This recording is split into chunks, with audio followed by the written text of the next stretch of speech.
Salam sejahtera. Berita ini disampaikan oleh Isaac Tanjung Wan.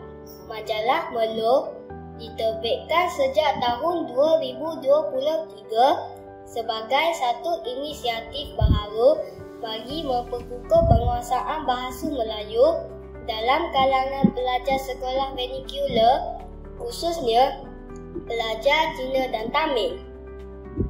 Majalah ini menawarkan pelbagai kandungan menarik termasuk cerita bergambar, komik interaktif dan latihan bahasa yang dirangka secara kreatif.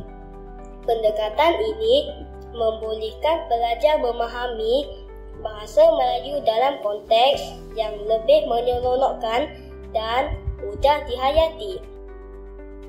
Kami mahu menyediakan bahan berkualiti yang bukan sahaja menarik tetapi juga membantu pelajar menguasai bahasa Melayu dengan lebih berkesan dalam kehidupan seharian.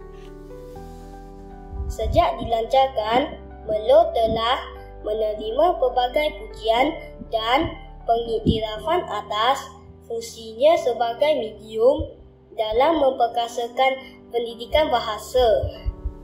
Kami kerap menerima cadangan guru untuk menambah baik isi kandungan Melo.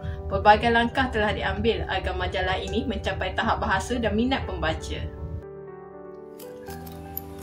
Saya mendapati majalah Melo dapat membantu kanak-kanak, murid di sekolah Cina dan juga di sekolah Tamil untuk menghayati bahasa Malaysia dengan cara yang cukup menyeronokkan.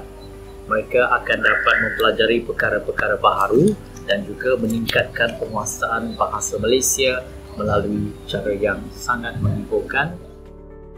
Majalah Melo dijangka memberi impak positif dalam memperkukuh penguasaan bahasa Melayu dalam kalangan pelajar di seluruh negara, khususnya pelajar bukan Melayu, sekaligus menyokong usaha memperkasakan bahasa kebangsaan dalam sistem pendidikan.